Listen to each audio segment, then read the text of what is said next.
Hey, welcome everybody to Workbench Wednesday. It is March 3rd, 2021, and we started to see a little bit of spring outside today. So that means it's time to get your train engines in shape and polished up and ready to go. And tonight's our maintenance episode of repairing and general maintenance of your trains. And as always, I am joined by Bill and Dave. Guys, right. Welcome to the show again.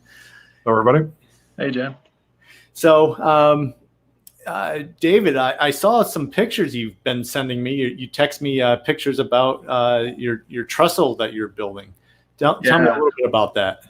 Yep. So over the winter, I built some trestles, and with the nice weather today, it was high 50s, low 60s. So I got out there and started piecing things together, trying to figure out how it all fits. So it's nice to see, nice to get out there. The snow's all melted, and I actually ran some trains the other day. So yeah, hopefully it sticks around. We'll see. Well, we'll see. Yeah. So just a couple of general announcements. If you're new to our channel, first, please consider subscribing to our channel. We are trying to build this a little bit, and every subscriber helps. So please subscribe and hit that like channel or like button. And if you like our show, if you want to fast forward, I'll put up a little banner at the bottom of the screen when we start the actual maintenance clinic here. If you're watching in the future. But I just want to go through a couple of announcements. Entertainment Junction is going to have a G-scale only swap meet on March 20th from 10 to 1:30. And if you've never been to Entertainment Junction down in the Cincinnati area, you need to get down and check that out. It's quite a spectacular display. But I know there's already vendors. I think Alvin is working on going down, bringing some of his G-scale stuff. So I'm sure there'll be plenty of people down there swap meeting G-scale equipment. Hey, Jed, we're going to be down there, right? Signing autographs. Oh, yes, we will be down there signing autographs and pictures. No, I believe the pictures were doing $10 a piece. Right. Yeah. Okay. Pay for the no, gas. But yeah, we'll be down there as well. Yeah, absolutely. So if you want to meet us, come on down. There is a new Garden Railroad newsletter that came out in the last couple of days. If you have not seen the newsletter, it's like a 40-page magazine. It's really probably a pretty good replacement for Garden Railroad or paper version. The paper version that was out. This is an e-version. I put a link in the show notes, so if you want to go check that out, it's a free publication. Just click on the link and you'll get 40-something pages of a great newsletter. But there's great articles. I only had time to scan through it today, but there's a link in our description, so take a look at that. The Columbus Garden Railway Society will be meeting again starting in April. April 25th, the meeting will be down at the Spanglers in Mount Sterling. I don't know if we're going to do a live show for that or not, but we'll see. I'll have to ask Brian what kind of internet service he has down there, and if I can bring a long enough cable to do a live show, which we might. So stay tuned. April 25th. It's a club meeting, but if we do invite guests to come and check out, and Brian has a great outdoor layout. It goes around a big pond that he dug. He's on a farm down in Mount Sterling. It's a very nice layout. Okay, so Bill, you want to start talking about? Right yeah, you got one more magazine you wanted to just plug here. Just put my glasses on, so I'm going to get serious here. Hey, tonight's engine maintenance and repair. Now, the basic issues are there's no more than over 100 different G-scale engine types out there, and tonight we're going to try to deal with just two, but they are, as I perceive them, representative examples of what you will inevitably get into and how you have to deal with them. So we'll have a go at it here in just a minute. I did want to make comment. Ran across this week. White River Productions, which is the publisher for Railroad Model Craftsman, has gone into a new venture. Here is this is basically a pretty picture book that they're publishing called Garden Trains. It's an initial debut issue. They typically put these out once a year, about 100 pages worth of exquisitely color photographs of existing railroads with captions explaining some of the details that you're looking at. But it's intended to inspire you and provide some opportunity to see what else is happening around the country with regard to garden railroads. And great picture book, get an idea book. So it's a one-time issue once a year. So they got it down here for $22. And I wanted to let people know that was advertised in Narrow Gauge and Shortline Gazette here this last month. So, and these, of course, are the real hardcore people in the model railroad business, the indoor crowd for the most part. But it's good to see that they're expanding out into the G scale market as a further expansion of their overall model railroad hobby productions here.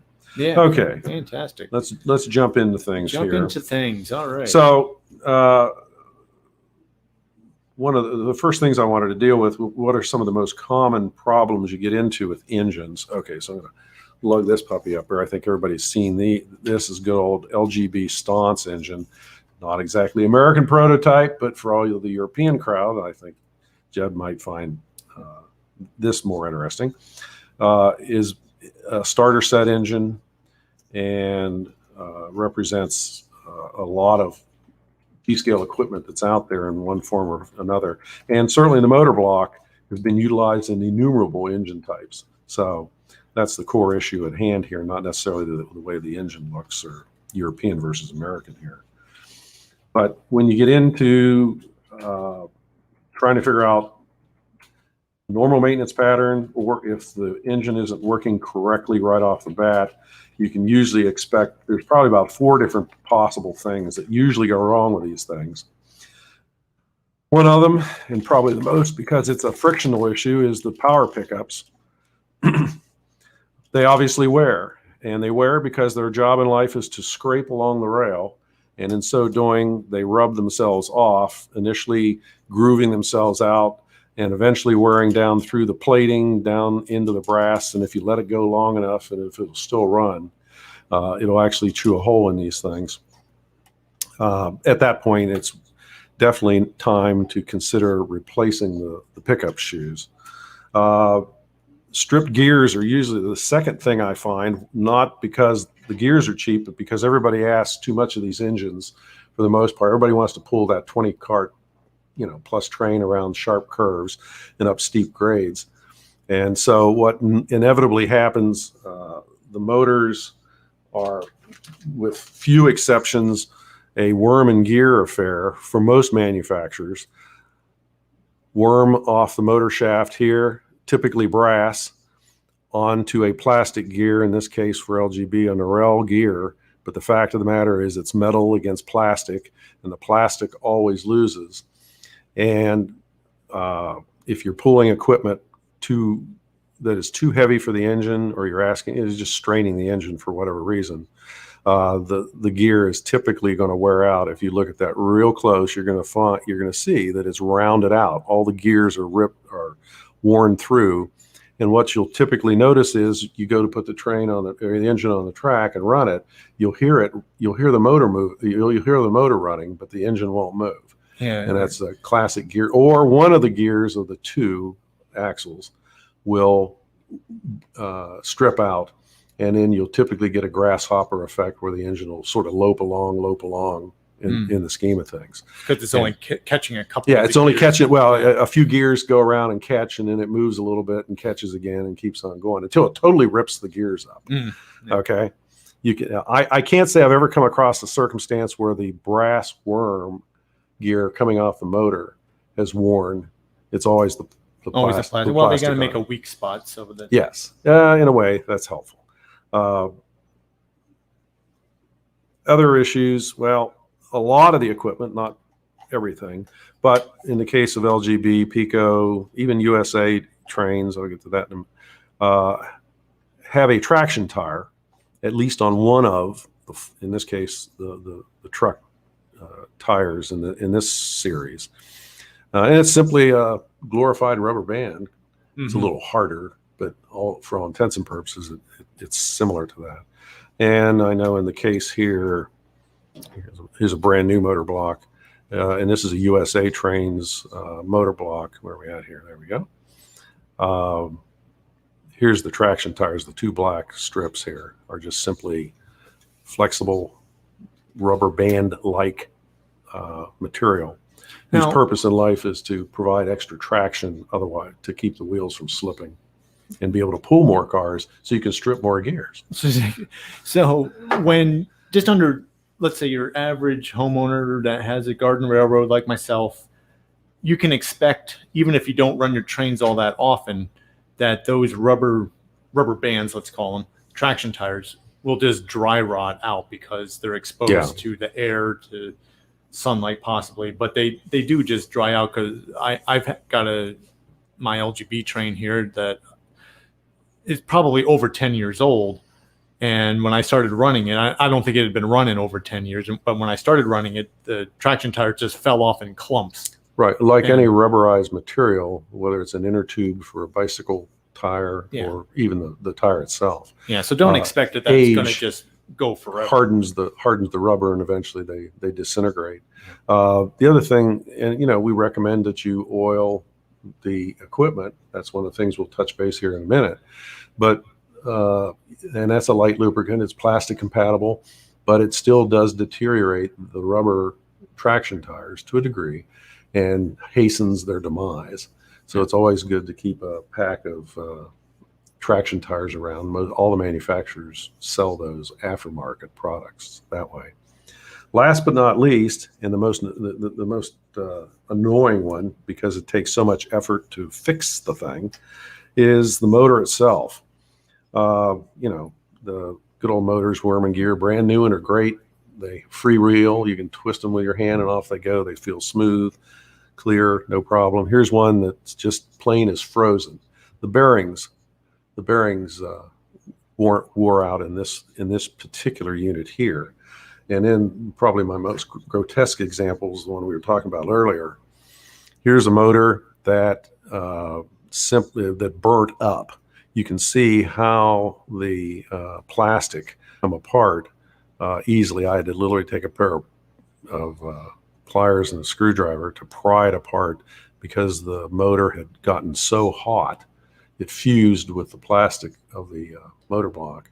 Yeah, you were showing me that distorted earlier. it. Pretty amazing. As long as it doesn't distort the motor block too much, there's hope for retaining it. If the motor block is bad, that's a real difficult fix problem. The motors, most of these motors, the LGB product as well as the Pico, they use a Buehler, which is a German manufacturer. USA trains, Bachmann trains use a Chinese manufacturer of can motors, but essentially they're very similar in context, how they work, how they operate. They all use brushes, therefore that rub against the commutator of the motor, and so eventually you can anticipate the motors will wear out if they don't prematurely fail due to overheating, or the fact that you're pulling, if you're pulling too much and stressing the motor, that's one of the possibilities. If the motor just dies of old age, it's usually because the brushes internally have worn down to the point where they're rubbing against the commutator and shorten it out, and that'll be the end of that motor. Most of these motors are, quote, reasonably priced as things go these days, somewhere in the $85 to $95 category. As this hobby goes, that's reasonable. Yeah, that is pretty reasonable for the core of why nothing runs without the motor. Yeah, right. Well, okay. So and all these parts, be they gears, be they brushes, be they motors, these are all replaceable. These are all available on the aftermarket through the manufacturers and their vendors. So the issue is to figure out what's gone wrong, what's worn. And you'll see, I think, on my stance here, you see this, well, you'll see it if I get it positioned right. Okay, Yeah. what I typically do with most of my equipment, and this is a good old sticky note, I'll go ahead and when I recognize a problem with an engine, if it just plain don't run, fine.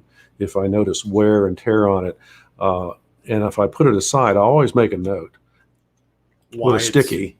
And I'll, whether I tape it to the top or I stick it in the interior of the engine or whatever, so that later on when I get back to it and I can't remember why in the heck do I got this engine sitting here, it'll remind me. In this case, it simply says burn motor. I know it has a burn motor because, well, nothing will run, nothing will move on this puppy. It's frozen solid because there's the motor internally here has locked up, whether it's burned up or just worn out. It simply will not turn any longer, and I know that it needs replaced. Hence the sticky note. Okay, so if you're going to attempt, got a quick question here from Kokosing Valley Model Railroad, and this is one I've asked you a couple of times. What's your record for teardown on one of these motors? When your stance, let's say. On the stance, I will claim, and that's fair. I can do that within a half hour and not get too frustrated. I'm going to show you a few things that I recommend tonight because you're going to see very quickly all the crazy little parts that are inside these things, and you got to be organized and you got to make sure that things are placed, in the order you take them apart, so that when you go to put them together, you don't have extra parts left over. Okay. and because nothing's more frustrating than say, well, doggone it, I got to disassemble the thing again because I forgot to put a few parts back together inside. Once you get the problem with all these is, this is typically an infrequent issue of disassembly. And I got to say, most all the engines on the market have a few, I won't say tricks, but there's a few ways that you must disassemble them in a particular order. And I know in the case of the stances, they got two little plastic retainers that hold the running gear on, and you have to actually physically pry those off away from the body in order to drop the gearbox down. And that's not something that's readily apparent. And you learn that by either your experience, probably because you've broken a few parts on prior engines, that kind of deal. As I say, there's hundreds of engines on the market, and it doesn't bother me to start in and, look at how things appear to be put together and start taking them apart for the sake of doing that, just so I can figure out how they're assembled. All these things are assembled in a factory production line process. The intent is for it to be reasonably quick in process so they can move from one stage to another in the complete assembly of the engines. And so there is a method to the madness. Some engines, like our other engine we're going to monkey with here tonight, as I lift it up from the table. This is a USA. Oh Lord, it looks really big in the camera. Yeah, the pull back on the. Yeah, there we go. There's a little bit. Maybe we should make this an N scale show. Okay, this is a simple GP38. Nothing too tricky. This is their holiday livery. I'll show you in a minute why we need to deal with this one. But this is the motor blocks on this are disassembled in a completely different way than the stance. And I'll say, as I've experienced them over time, I got to give LGB credit, particularly in their newer motor blocks. They are user friendly in terms of your ability to access them, as well as USA trains. Both LGB, I'm going to say LGB, some Pico, and certainly USA trains. Their motor blocks are now assembled in a manner where they have a cap on top, a base on the bottom that you remove some screws both ways, and you can either access the motor directly or you can access the gear train underneath the wheel sets so that you don't have to completely disassemble an engine. I brought tonight one of the original stances that have the so-called clamshell motor block, which is one of their first production model issues, or early production model issues. and you got to completely disassemble the thing to get to the motor, which is the core issue. Well, how do you get to the motor if the motor's bad?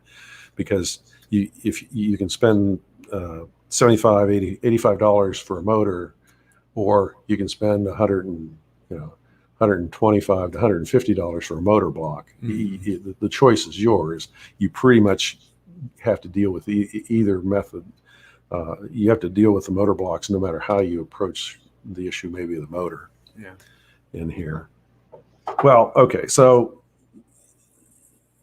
you have some parts, you have some engines that need worked on. And so the question is, well, what kind of snazzy tools, in the basic, in the basic form, hey, gang, if you got a Phillips head screwdriver and a spade screwdriver, you're like, 75% home on how to deal with most of the equipment. There's a few other things that I'll recommend here tonight that help the process along. Don't scrape up or strip screw heads and gum up the plastic. That's a little bit, if you take engines apart, put them together a lot, this stuff's helpful. And so those parts might be. Probably number one on the list. The worst thing you want to do is try to work on an engine by, on the hard table here. You don't want to do that because you're going to break something off. Yeah. Look at the top. These are all plastic parts, and they're not meant to be, forced one way or the other. And normally you're working upside down anyway. So in order to deal with that, I got the staunts here on a rather dirty but still yet effective series of layered terry cloth towels. That's fair game, although I got to say the issue is more thickness to protect some of the top plastic parts. Yeah, my wife's pillow works really well. Her toothbrush foam. works I made a note cleaning that, the wheels. A lot of the boxes that you get from the manufacturers for the equipment, I know Bachmann, for example, is this way. AccuCraft is. They come with rather thick foam padding in the packaging. Mm-hmm. Well, don't just toss that stuff out. It's very good to work on your engines with. What I have here, and now if you thought the engine was big, so we'll see how this fits in the scheme of things. Oh, if I move this. Let me put you back on the other camera. Yeah, do it on the other camera. I can flip this up. Yeah, there we go. There we go. Okay. All right. So this is my work cradle. Now, this was actually built for me by a friend of mine. It's just a V-shaped trough that has a piece of now rather dirty foam pads in it to protect the equipment.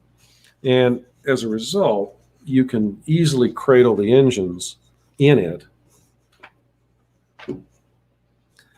upside down, which is typically your work mode, and it don't screw up the delicate plastic parts, the visual stuff on the engine. And it gets you exactly where you need to be working on the underside of the engine in terms of disassembly and repairs. Okay, so that's why the foam on this is so bloomin' dirty, because this is also a greasy hobby, and what happens over time is I can strip this off and put a new layer on and go from there with it. Yeah, I've seen a couple of club members that have that exact same cradle. Does the member live up in Mount Vernon who made that for you? Yeah. Yes. Yeah. So, those are available. You can build one for that matter. The issue is to get there's a number of items. There's a number of products on the market that are sort of little hammocks, things of that nature. Again, the issue is to be soft so that it not only cradles the engine, stabilizes it while you work on it, but it just as importantly, doesn't break off parts. Nothing's more frustrating than that. Get the whole engine put together and you look down and there's a bunch of plastic parts broken off. Yeah. Which are always difficult to get replacements for, that kind of deal. Yeah. Okay, so you got the cradle. I've talked about the towel a bit.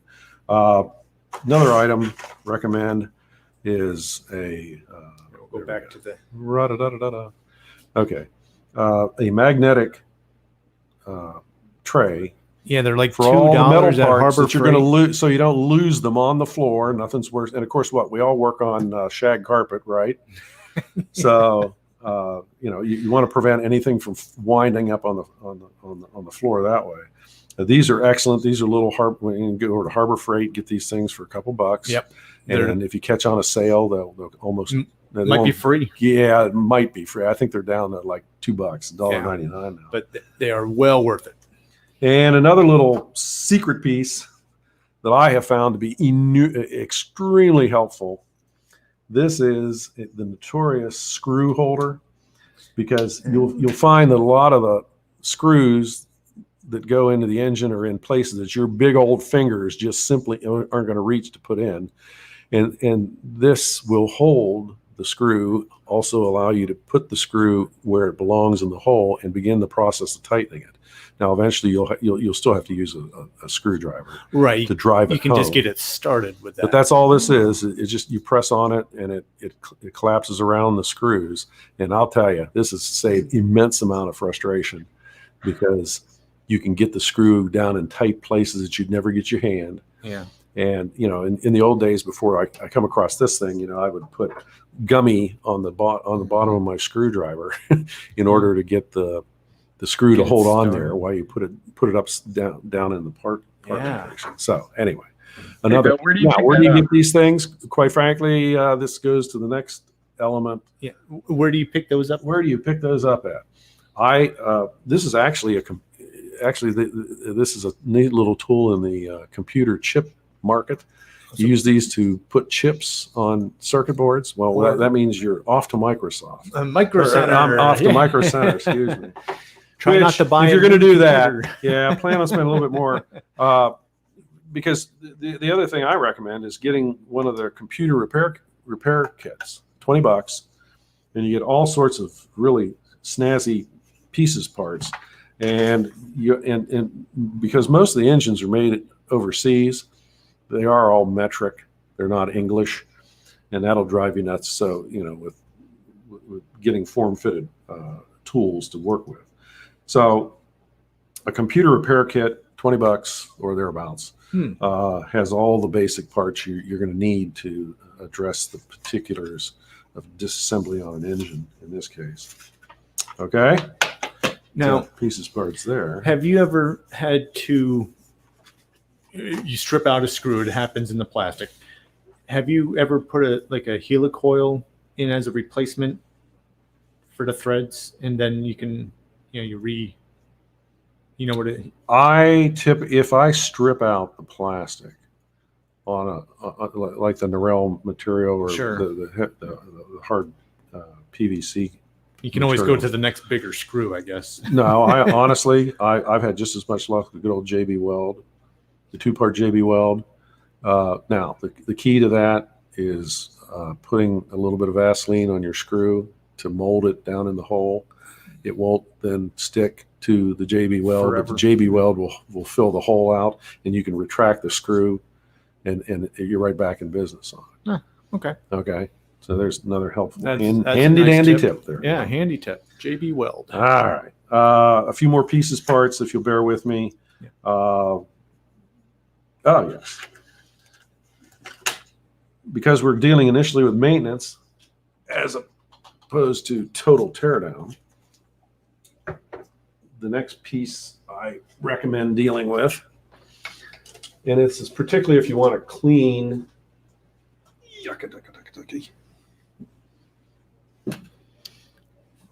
Nice thing about this process is we don't practice anything. This is live. This is a one and go here. Okay. This is live TV here, folks. If you've ever tried to clean the wheels of your truck, the tires, if you will, while it's mounted on the engine, a near impossible chore, because first off, the worm and gear arrangement is not friendly to trying to rotate the wheels. On the LGB motor blocks, you can rotate those. And on Pico engines, those will rotate. But like the USA engine, there ain't no way these trucks are going to move unless you provide power to them. And so I've gone ahead, KD Products makes a G-scale wheel cleaner that is, it's ran, powered by there's 2 low voltage alligator clips that basically go on your track, or in this case, I've just wired it up off a transformer here to show you. You just put the two ends into the outlet, right? Yeah, there you go. This is low Yeah. voltage. Yeah. So, well, if I turn it on. Okay. So there I go. I mean, I can power. Now, I'll say this. The way they conceive this is these are metal brushes that not only convey the power, but they were intended to clean the wheels, which, yeah, if you want to hang around long enough to do that, you can achieve that end result, but it takes a lot of time. My suggestion, meanwhile, back to our favorite track cleaning product, our Sandpaper. 3M non-sandpapered metal finishing pads. Running the truck and simply just sitting there with the pad on each wheel. The wheels are rotating, so you don't have to go to a whole lot of effort. You just got to expend the time to put pressure on the wheels, individual wheels, and you will clean them. You will polish them up, simply put, with very little effort. I mean, I've seen people try different ways of trying to clean these things.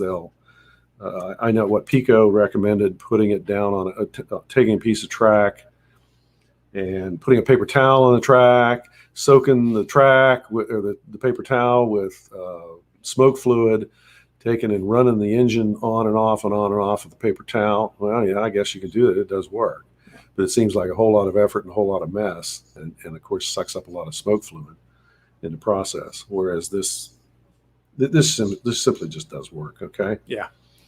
And so let's see. And a little follow-up, I have gone ahead. Dave and I have both gone and thrown away all of our sandpaper. Right. But we each have bought the metal polishing pads on a pole, basically.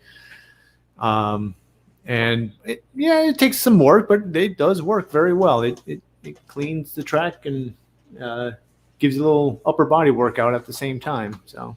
You also got the other function the terry cloth towels perform is to clean all the grease off your hands.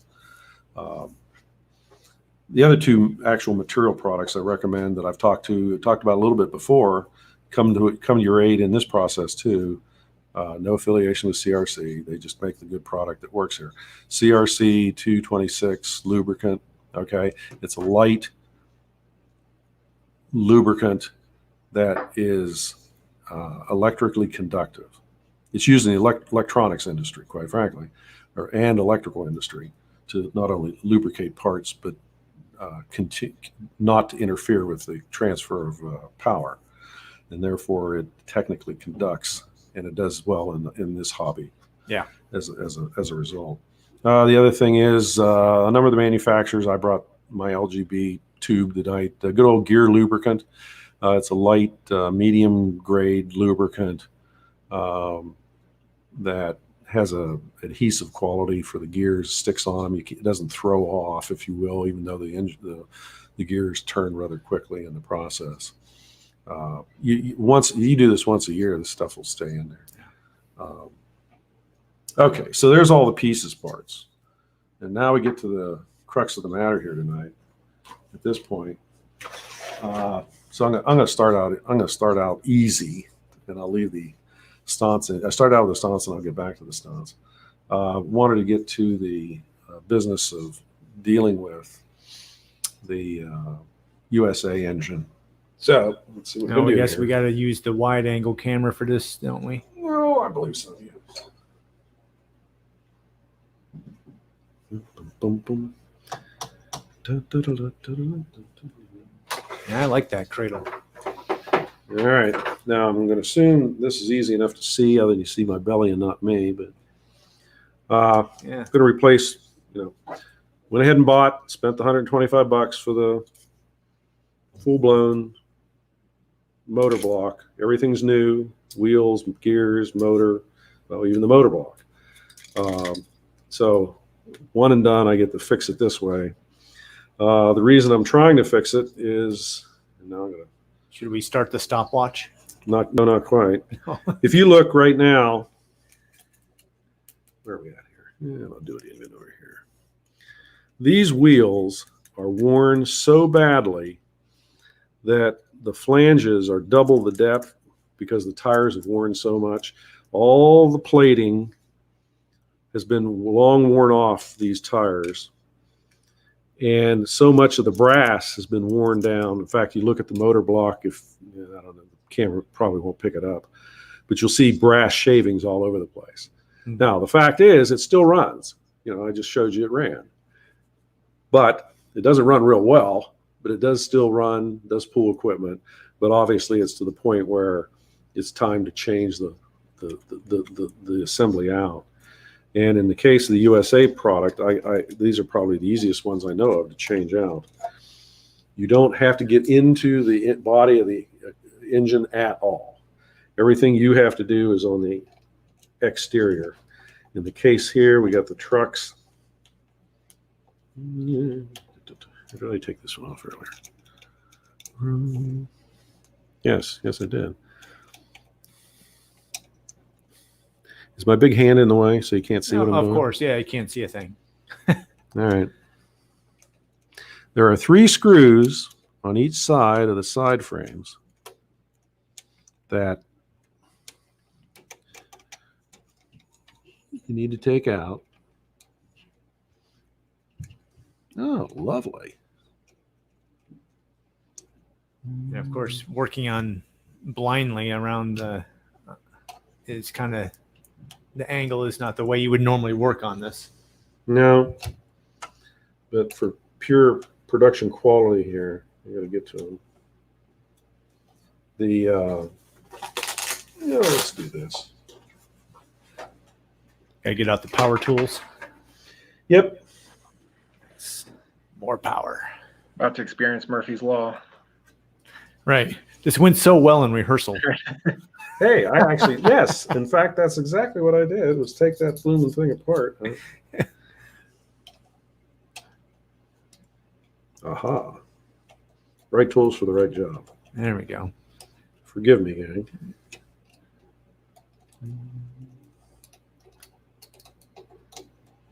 So what size screwdriver is that? Is that a Phillips head, flathead? Yeah, there's a Phillips head in here. It's part of this computer tool. Probably a very small. Yes, well, yeah, extremely small head. There we go. Yeah. All right, so.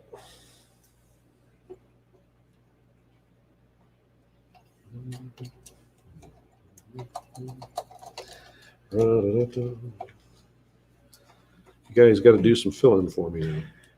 Now, when you take this particular truck side frame off with 3 screws, do not, well, first off, you're going to figure out that you can't lay it aside because there's a wire right here that actually picks up power. It's on the back side of the truck assembly because it's picking up power that's going into the wheel assembly, into the journal, to the wire, and back to the motor. So in the case of the USA product, not only does it pick up power from the sliders, but it picks up power from each of the wheels, and this is how they convey the power from the wheels back up into the engine itself before it returns to the motor. So you set that aside, but I'll say this, just as many times when I disassemble these, I find that wire has come loose from the solder because of the flexing. This truck is constantly moving on every turn. And as a result, it's gone ahead and flexed enough to break the solder joint. Yeah, similar to how you would flex a paper clip back and forth. Eventually it becomes work hardened and breaks. And yes, it does. Okay. All right, so bear with me. We'll go to the other side, do the same thing with it.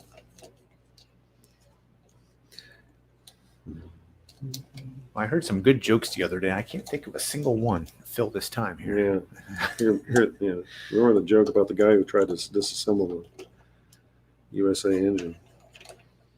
Okay, so I got my back one already rolled.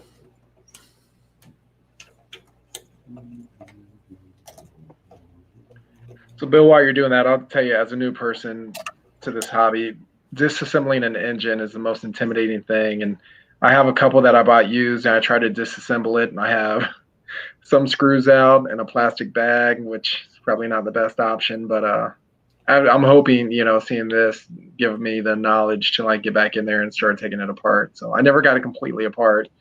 I probably got the wrong parts detached, but giving it a shot. Again, Figure it can go back together. On the screws, you always place them down in front of you, hopefully in the order in which you're disassembling them, so you can reverse the process easily enough. So here's the other side truck, nothing different than what we already dealt with. Here's this wire. Now, the first wire is a red one on one side, black on the other. Obviously, because of the polarity, you don't want to mix those up. So you set those aside, and lo and behold, the truck lifts from, but is still retained by, because there's still 4 wires that maintain the power in the truck on a secondary mount. You just use wire snips on those? Well, what I've done, these are slip fit wire connectors that's provided with the engine. That comes by USA's methodology of putting them. So you got to pull those off. Now, I cheated because what I did before, these are in a specific order. They go red, black, red, black. You can't move around. Now, if you don't take measures like I did to begin with, I just ran 2 pieces of tape back to back so it'd stick together, and in so doing, locked those wires into the order in which they are meant to be connected when I go to put the truck back in. And because if you don't do that, those wires will move all over the place and you'll get mixed up.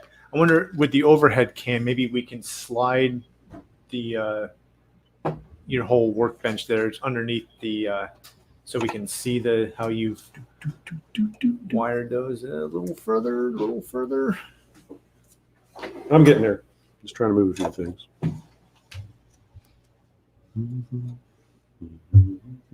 Oh. Here we are, right here. Yeah, there we go. Oh, okay.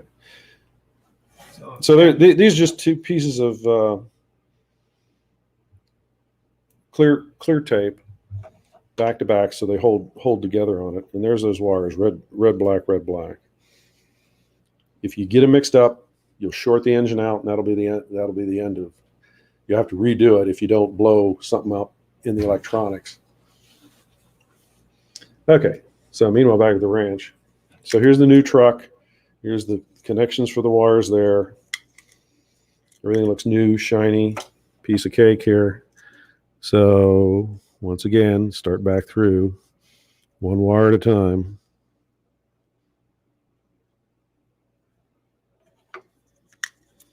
I got this big microphone in front of me here.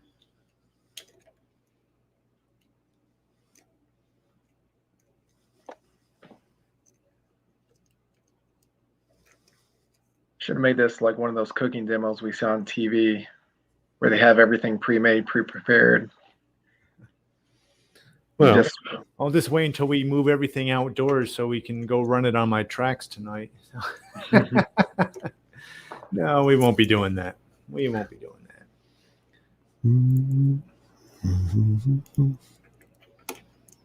So Dunbar, I see your comment about Dachman having some good videos. I'll check those out. Unfortunately, the way this is set up, I can't comment back, but I see it. So thanks for the heads up.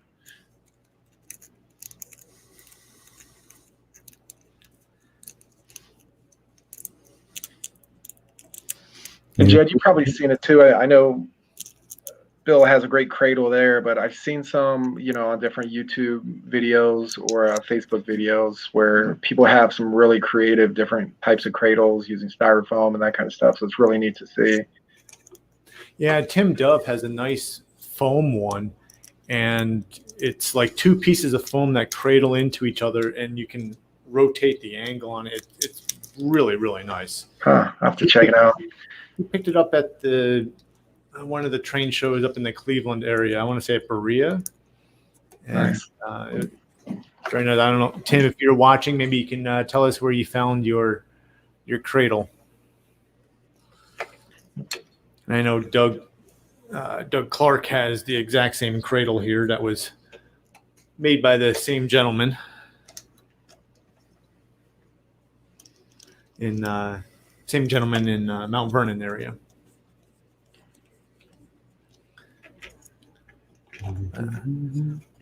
I like Bill and Doug's Cradle here because it has a storage area underneath it where you can throw rags or tools, whatnot, and if you need to go out to the tracks, you can just kind of carry it all out there. Or it's all in one contained unit. It's very nice. Yeah. Yeah, I think again we're making this video about 6 months too late for me because I've tipped my one over and plastic parts are falling off. I'm dropping screws in the garage. Probably should have known better. Wasn't well thought out, but it's neat to see like the different trays and things that they have available in these cradles. Mm-hmm. I didn't know they existed. So. Well, and of course you're saying, you're using two hands to do all this stuff with. And so you don't have a third hand to sit there and keep the engine stable. And so if you try to do this on just a flat surface, you're going to be toast. It'll be too frustrating, and you're going to break something. Now, see, I'm using my screw clip here. Can you see that? Yeah. There we go. Yeah, the screw clip. The screw is so small. The screw is so small, and it's in this little V groove that makes it near impossible. You just simply can't get your finger in it. But you can use this, get it in, screw it up. Well, screw it, not screw it up. And so too with these, because again, all these screws are so darn small.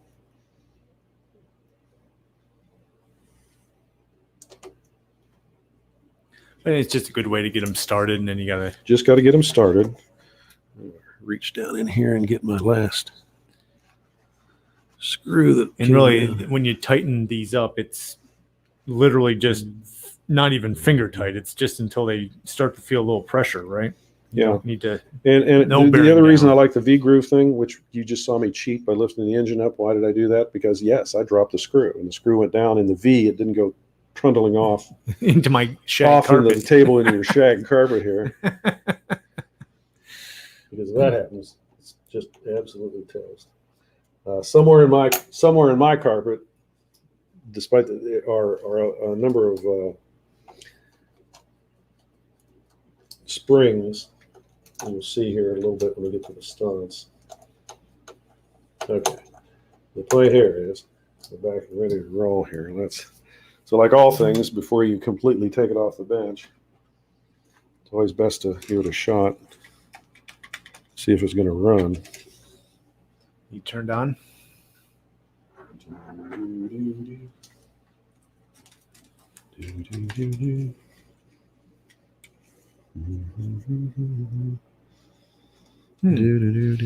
Works so well in rehearsal.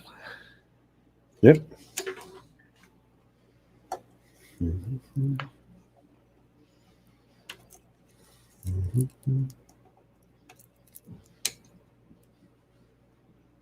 On this particular locomotive, it obviously has two engine blocks. Do they wear at the same rate? Will they both wear out together? Typically not, because one is the lead truck, the other is the trailing truck. Lead truck always tends to wear more because it's leading.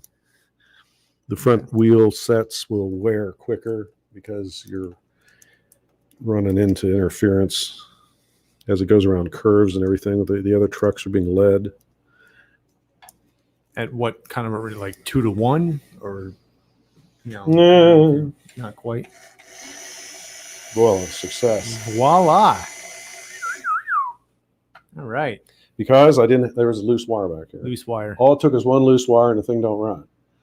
That's why you want to make sure you test them before you yank them off and start in on another truck. Give them back to the you've doubled your problem of trying to figure out where the problem is. Yeah, I could see that. Okay. That's very good. So there it is. That was the best 10 minutes of YouTube anywhere right there. And lo and behold, no broken parts on the top. Yeah, even though the little whistles and Santa can deliver packages next Christmas. Okay. Made it look relatively easy, Bill. So the intimidation factor is going down. All right, on to our stunts. Now, how to deal with this. How are we doing on being able to see what I'm doing here? Actually, that's working pretty good. We could probably go to the overhead cam if you wanted to slide that over. For purposes of brevity. Now, both these sconces have burned out motors. So in the final analysis, I got to get to them.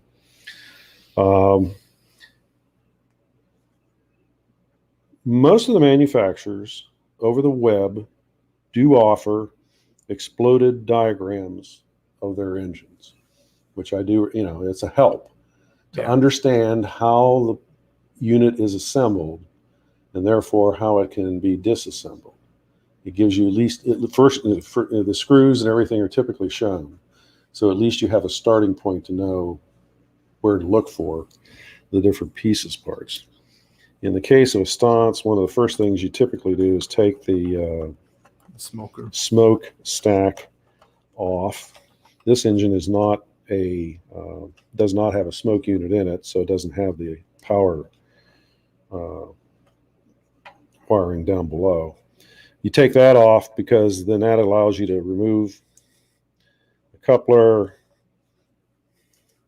take off the front portion of the rail guards.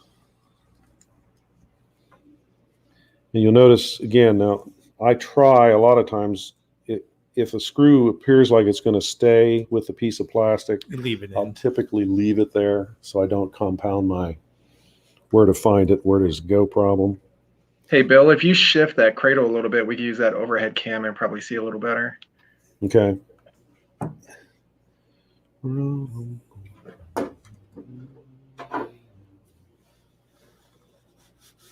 Yeah. Well, that was good. Perfect. Oh, killer angle. Yeah. All right. Hopefully I just saw a low battery on that camera, so hopefully we can make it. Hurry up, Bill, hurry up. On the back of the sconce, there's the coupler, which is held in place by one screw. That's all that's function of that screw is to hold that coupler in place. Below that are two more screws.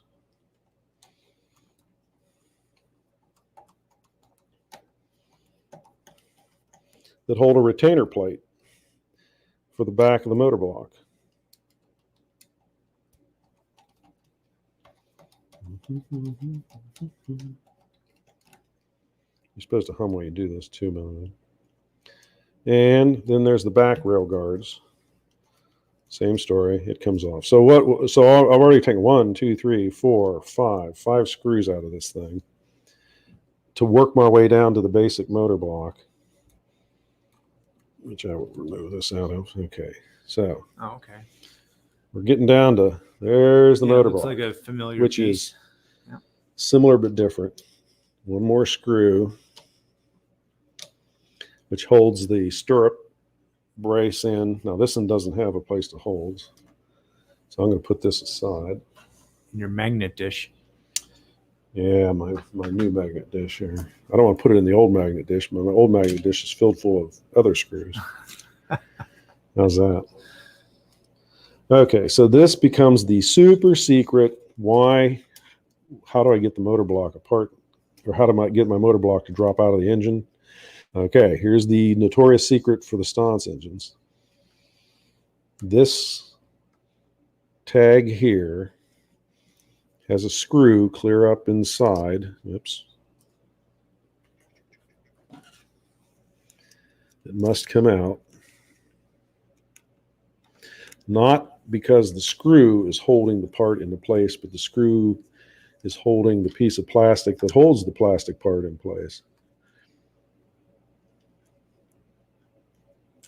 Yikes. Well, it looks like by a the good way, screw to lose. Yeah. So see, this is also helpful to grab those little stupid screws. Uh-oh. There we go.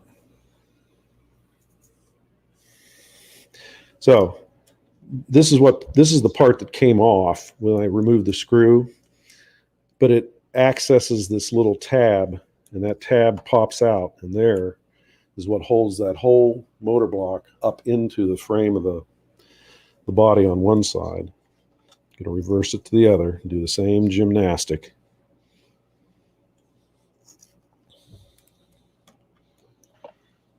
I don't think ever in a million years I would have figured that out. So I have to get online and look at those. You have to break a few stances before you get that figured out. Yeah, you. Something I'd be good at, breaking them.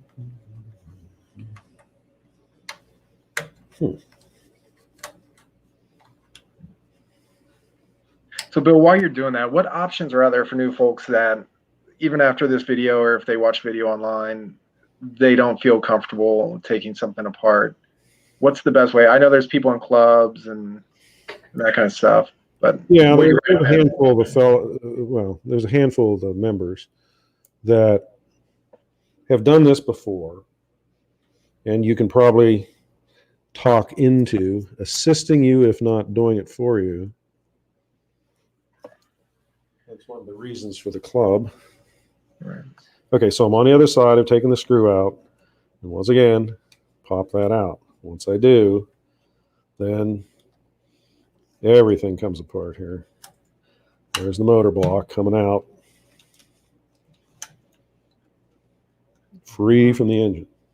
Okay, the entire motor block, the frame of the frame of the engine here. Now, I'm gonna stop here with this engine. I'm not gonna continue taking the pieces parts. I'll show you what has to be done, but I've already done it on the other stance, so it's easier to show once it's in the disassembly form. So now we're gonna take this and we're gonna move it off to the side briefly.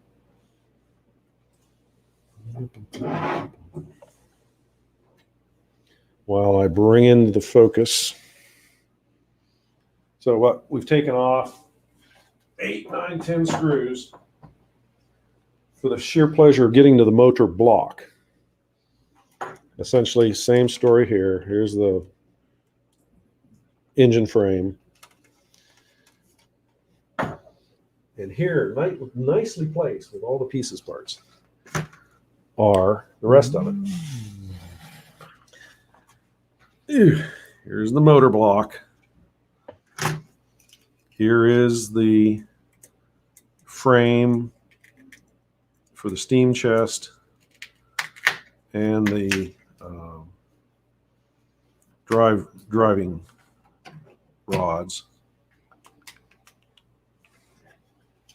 which I left the other one here. You know, that fit in here like that. Yep. Okay, so what have I done to get to this point? Well, taking a bunch of other screws apart. We have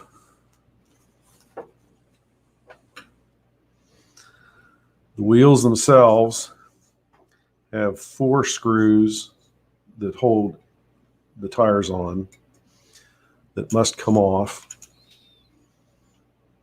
When you take those off, when you undo the screws before the tires come off, you are then able to remove the rest of the side rods.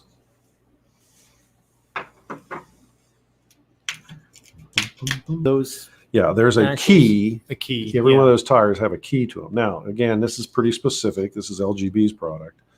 But yeah, Pico, I know, has them on the steam engines. The steam engines are just simply far more difficult to take apart and reassemble because there's so many parts on them. And the advantage is, and we'll get to that here in a second, I want to make my point first on the tire. When you remove the screw from the tire, that gives you the opportunity to remove it from the axle. But you got to be careful because there's a spring. Oh, that goes in. Yeah. That again transmits the power from the back of the wheel. You can see how it's how it's dirty here, where it rubs up against it, and it's done by these tiny little bronze sliders that fit it. So this is the real tricky part here. Like I'm going to put it back together for you. So you have to come in and you have to hold that down in place with that spring, and you got to be able to put the tire on place and squeeze it together without the whole shebang coming loose on you. Yeah. And there's no wires, correct? No wires involved here? No wires. Triple L friction based off of spring-loaded bronze bushings. What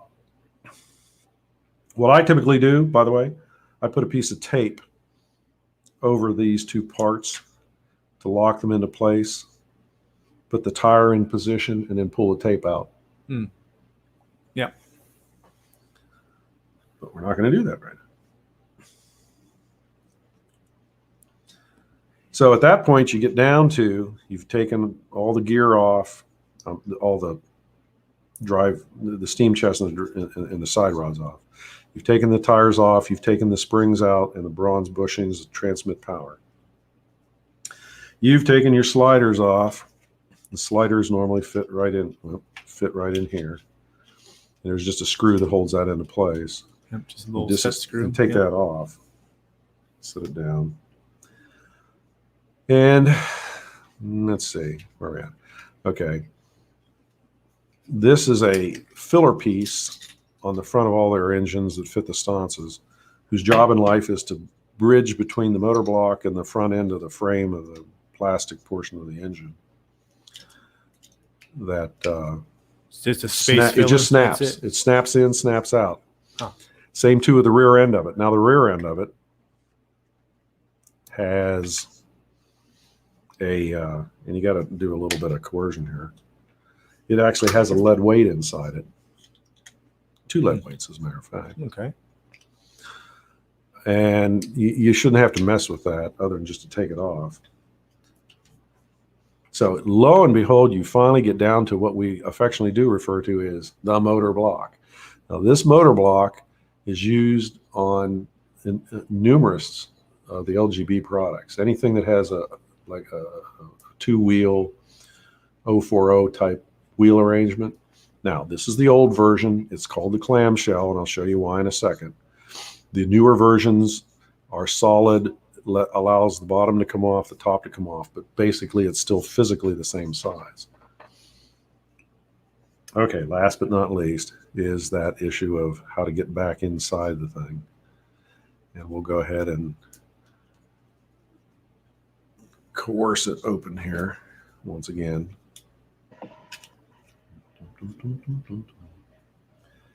Bill, while you're coercing that, if someone's not watching in Columbus or they don't belong to a club already, is it common to go to local like hobby shops, or are they normally able to help? Yeah, contract it out? like here in Columbus, Mike's train shop, the train station, Mike over the train station. And On Indianola. Yep. Rob over at Robbie's Hobbies. Ray over at Hobbyland. They sell the equipment, so what'll happen is they'll typically call me. Yeah, they've got you on speed dial. Yeah. Yeah. And then we'll go about the business of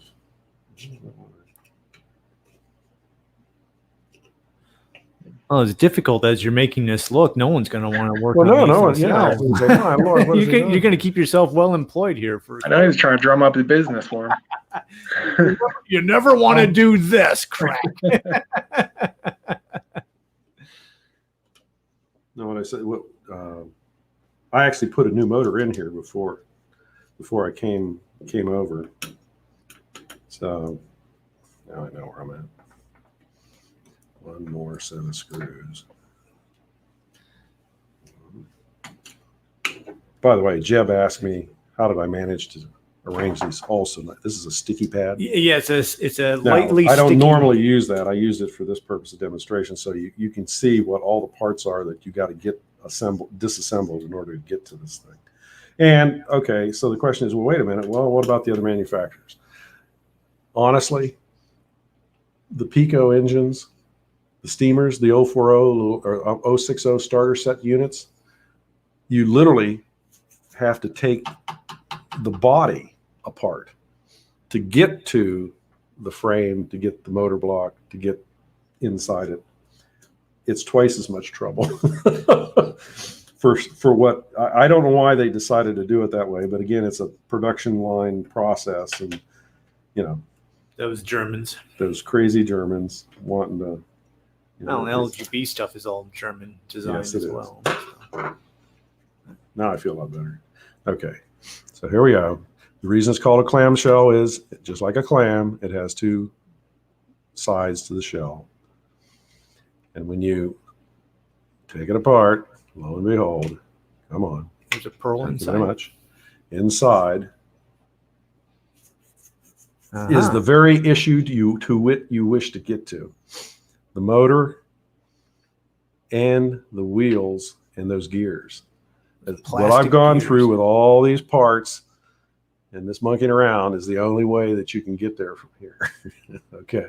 But you can, if you take your time and you're neat and you put stuff arranged like this, you can do it. There are no wires inside the motor. It's all done with brass, little tiny brass bars and that to convey the power. So there's these axles with the gear and the worm on it. So you can see how those rotate. Inside are, and these I've found to be kind of a pain too. You notice there's a right side and a left side to these things. I took 4 screws out of this side, and that's the side you want to pull off. Yeah. Because right there on the front of the shaft, and right there on the back of the shaft, are 2 little ball bearings That will fall out. that will I guarantee you will fall out if you do the motor upside down. Yeah. And you will never find them. Okay. They're 0.000 Yeah. millimeters. And in their diameter. whole purpose in life is to prevent the shaft from moving too far. Oh, so they're in- on the ends. Yeah, Okay. they keep the shaft inside. stabilized in the armature Okay. so that when you go from forward to reverse, it doesn't move the shaft that much. It has a bearing in which it stops. Okay. Very excellently engineered stuff. Yeah. I mean, these are toys, but they're sophisticated toys. Toys? And that's why we wind up having to pay $250 for the blooming things and not, $50 from on the First thing I Chinese. tell the kids that these aren't toys. There you go. All right. Well, okay. So I'm not going to go completely back through this is the reassembly process. But I wanted to get down to this point. So we've been monkeying around for what? Oh my gosh. An hour, yeah. For this engine, Oh, this engine. about 25 minutes. Yeah. And so it's going to take another 25 minutes to put the whole thing back together, and hopefully you don't have extra parts left over. But So it's great to see. We're not going to do that. And you can get the diagram of the exploded views. Well, here is the exploded view in real person in front of us, and I don't think it's terribly intimidating, but the first one, I could see. Yeah. Here's a brand new motor, identical to the brand new motor that's sitting in there, and all you do, you literally drop it into place. There's a key that allows you to put it exactly where it belongs.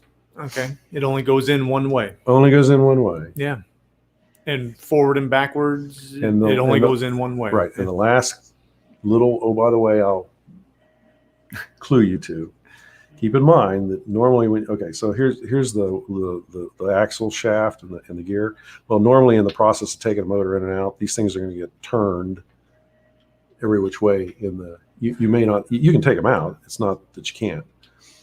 Right, but the flat sides. Well, the key to putting it back together is making sure that they are aligned parallel to one another, meaning that, let's say this shaft, you can see how the top assembly is, the keying that the wheels will eventually fit into. Yeah. Let's say I always try to do them vertically. So this one I'm going to turn vertically and get it positioned correctly too. So both of these are identical in position. And then I can put everything back together so that later, about 10 different screws and 5 different or 15 different parts later, everything will not only fit together right, but will be positioned correctly so that the drivetrain fits correctly. Yeah. Okay. So there's the long and short, the good, bad, and the ugly of the whole thing. Like all things in life, I can guarantee the first time you do this, you'll take at least twice as long as you might otherwise. But once you do it, you should have a comfort level. And as long as you're organized and keep all the parts, not sneezing or anything, you'll be able to reassemble. Now, I got to say, sometimes when I get into an engine I haven't dealt with for a long time, and particularly the wiring, I will go ahead and take my smartphone and I'll take a picture of it. Mm-hmm. So that, Yep. I have a short memory. So 10 minutes later, when I'm trying to put things back together, I usually forget that I took the picture in the first place. I can pull the picture out and say, yeah, okay, now I know what color wire goes exactly where.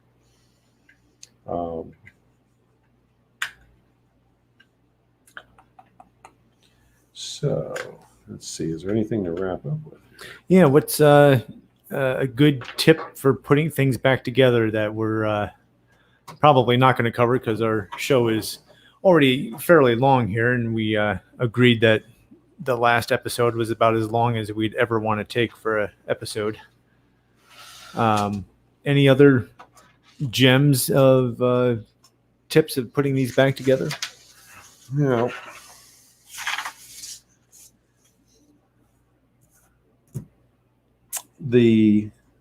I'll make a comment on some of the examples. Despite what I've shown you here and what may look agonizing in terms of all the pieces parts, the LGB motor blocks are still some of the simplest ones to deal with. And particularly the newer motor blocks, where you don't have to completely disassemble the thing in order to get to the gears and that. As I mentioned, the Pico, there's basically the Pico has the 060s in the American styles, the 260s. They're basically all that motor block is identical. And I'll give Pico credit. You can buy the individual parts, the wheels, the brushes, the pickups, the motors, but quite frankly, it's actually less expensive to buy the motor block with everything there and just have to replace the motor block. And that's what they decided to do rather than run, what they were experiencing was people were taking these things apart, couldn't get them back together, couldn't get them to run. They were sending them back to the factory and say, hey, fix these things for me. And they say, well, this is just not worth the grief here. Well, I remember maybe 3 years ago, you brought a whole a suitcase load full of these Steins that had burned out motors or just a variety of different things. And you were saying that I believe Mr. Lance still wants one of them. Yeah, they're cheaper to buy them, replace them, for you because I on the aftermarket, if you buy a used engine, a lightly used engine, and how do you tell if an engine is lightly used? Just the same way we looked at the maintenance on these things. Right. If the wheels have deep grooves in them, and if you look at the underside of the engine where the motor block is, and I would classify, for example, this engine here as moderately worn. Two of the wheels, the plating's still intact. One of the wheels has the plating worn off, so the engine's probably been run around in a circle in one direction more often, because that shoe here has little wear on. Well, has some wear on it. I try to get the engines that have the plating all in place, and the shoes, if they're worn, aren't worn down below the plating into the brass. Yeah. And if you get it there, then it's essentially a lightly run engine. So you would recommend replacing the shoes if they get to where the plating is gone. If you're seeing brass, maybe not. Yeah, well, okay. Here's the deciding factor. The problem with the brass, just like the track brass, is it oxidizes much quicker than the plated shoe, and therefore odds are you'll have to clean it. But it rubs on the rail, so there's a self-cleaning aspect to it. Once it wears to the point like this shoe where there's actually a groove in it, it becomes problematic because it starts getting hung up on the switches, the points of the switches, the guardrails, and even sometimes around sharp curves, it'll get hung up and be a little stodgy in its operation. Okay. So it's a wear function. And the shoes, okay, looked at essentially completely disassembling things. I mean, nothing prevents you in the case of the either the LGB newer or older versions in going ahead and just pulling the screw out and replacing the shoes. That's the easiest thing you can do. And most likely the shoes are the thing that's worn. Now, the fact of the matter is, Pico, USA, and LGB are the three manufacturers that use pickup shoes routinely on the majority of their engines for more guaranteed power pickup. Bachmann, AccuCraft, some of the the former Aristocrat products all used the wheels only for power pickup because this was not considered scale, which I find to be a bit unique. Keep in mind, USA trains is pretty darn to scale, all said and done in 1 to 29th. I mean, all the fine little details and all that are there. Yet Charles Rowe understood the importance that it was important to keep the engines running, and he knew he was willing to sacrifice the aesthetics of putting power shoes on all his power trucks, knowing full well that the equipment would run way a lot better. Yeah. And that was the one compromise he made in the scale appearance of the engines. And it ultimately worked real well. Yeah. If you want to get rid of the shoes, you go battery powered. Yeah. The Bachmann, the AccuCraft products just use the wheels to pick up material or power with. Yeah. We got a question from Doug K. He's asking about how to make sure the axles stay properly aligned.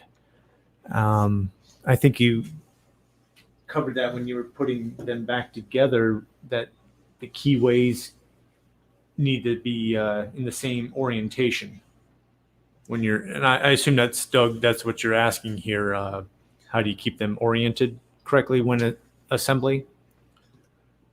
I'll get my screwdriver here. Well, okay, how do I answer that?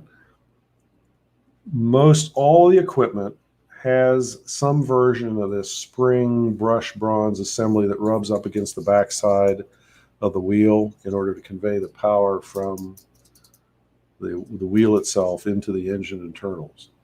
Okay, well, by the very nature of those are being spring loaded, or in the case of USA where the spring function is as part of the journal, they tend to be self-aligning for all intents and purposes once you get everything put back together. If you get bronze bushings that wear on one, if you take a train and you go out on a circle of track and you let that thing run in that circle all the time, so it only puts wear on one side, just like an automobile, like a racing car that runs around a track only on left turns, it's always going to wear away the material on one side. And you would have to replace those to balance out the tension on the wheel sets as a general rule. By nature of the way they've designed most of this stuff, the axles, for example, along with the running gear also stabilizes the wheel sets to run in line for the most part. Yeah, they still have to accommodate uneven track vertically, as well as some adjustment horizontally, although they tend to address it by, like in the case of Bachmann's C19 that I had the tender in here a couple weeks ago on, that's a 2.8.0 engine. Only the front wheels and the back wheels are flanged. The two center wheel sets are blind, so they can move across the track and not run the risk of hanging up. Each of the manufacturers for each of the engines address that thing a little bit differently. I know in the case of LGB, they to this very day adhere to the small radius rule, R1 track rule, as they call it. The 2 foot radius, 4 foot diameter track. Every engine they produce, they want to be able to run on that small diameter track. So even their large Amtrak SD45s, as big as those were, still would run on a 2-foot radius, 4-foot diameter track. It looked really weird, but they would run. Yeah. And therefore, there were some compromises they had to make in how that truck assembly was free moving underneath the engine. And most of the manufacturers had to do, even Charlie's engines here, Charlie Rowe, Have a the movement, they'll give you a minimum diameter that they recommend these engines run on. And that's because they don't want to run the risk of the trucks fouling anything with regard to the running gear. I know we made that point a little bit with regard to the cars and couplers, where if you retrofit a coupler box onto a car, you got to watch, because you're going to limit the travel of the truck, and it's going to interfere with the minimum radius you can run the things on. I guess the simple answer is you start out with everything being in line when you start the disassembly process, and when you reverse it and do it correctly, everything should still line up as you progress back through the assembly process to complete the engine back to its original state of affairs. Yeah. And if it don't work that way, you've probably screwed up somehow. Yeah. Doug responded. He sounds like he's satisfied with your answer. So, Okay. So, well, once again, thank you for the preparation. I was impressed when he pulled up today, Dave. He only had 2 big, carry cases of things that come down, unlike the 7 to 8 carry cases we've had the last couple of shows. So it was a fairly easy setup tonight, and we were set up ready to go easily at 15 minutes, 20 minutes before the show even started. So that's great. You only bring 7 or 8 cases when it's snowing and freezing outside. It was a nice day. So it's like yeah. When he has to come through my garage because the front steps are too icy. Yeah. Well, with the weather getting nicer and nicer, I really do plan to get over to your house, Dave, and doing this live, the 3 of us. And, it still gets kind of dark early here. So maybe after the time changes in a couple of weeks, we'll have enough, we'll have enough daylight that we can do a show at your house and work on something. We'll find a project at your house. So plenty to work on. Yep. Yep.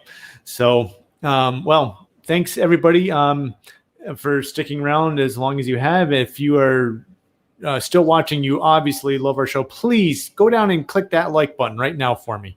It helps. And if you haven't subscribed, hit that subscribe button while you're down there. We need all the subscribers we can get. If we get over 1,000, we get some extra YouTube benefits that where we can, it just has extra things that we can do to make sure we can communicate with the train community out there. And I just don't think our videos have quite hit the YouTube algorithm yet to send us into the millions of views, but maybe in 50 or 60 years we'll get there. All right. Well, hey, Bill, did you say if we hit 1,000 subscribers, you'll get a haircut like Jed's? Bill, will you get a haircut? If we get 1,000 subscribers, will you shave your head? Absolutely. Absolutely not. Worth a try. Yeah, we tried. Maybe Dave, you and I will have to grow our hair out. There you go. Yeah. It's kind of frightening. I've had get a hat like Bill. You've lived. Yeah. Yeah. So, well, our next show will be on, I don't know the date, but 2 weeks from tonight. Should be the 17th. The 17th? Yeah, yep. so. Okay. Thanks, Rain Man over there for with the dates. This Friday night, don't forget to tune in to Dackman Productions and Mr. Pictovid for Large Scale Consolidated. It looks like they have another show scheduled for 8 o'clock or 8:30. Andrew, if you could let me know here real quick, I'll plug it, but it's 8 or 8:30. Just take a look on their YouTube channel, Large Scale Consolidated. They do a great show, and it's on 17th at 7 p.m. Oh, that's me, right? Andrew, when's your show? This Friday, I believe, on the 5th. So anyways, make sure you check that out this Friday. And hey, it's 2021, so get out and run your trains. All right. Have a great weekend. Great rest of the week. Good night, everyone. See you guys. Thanks, Bill.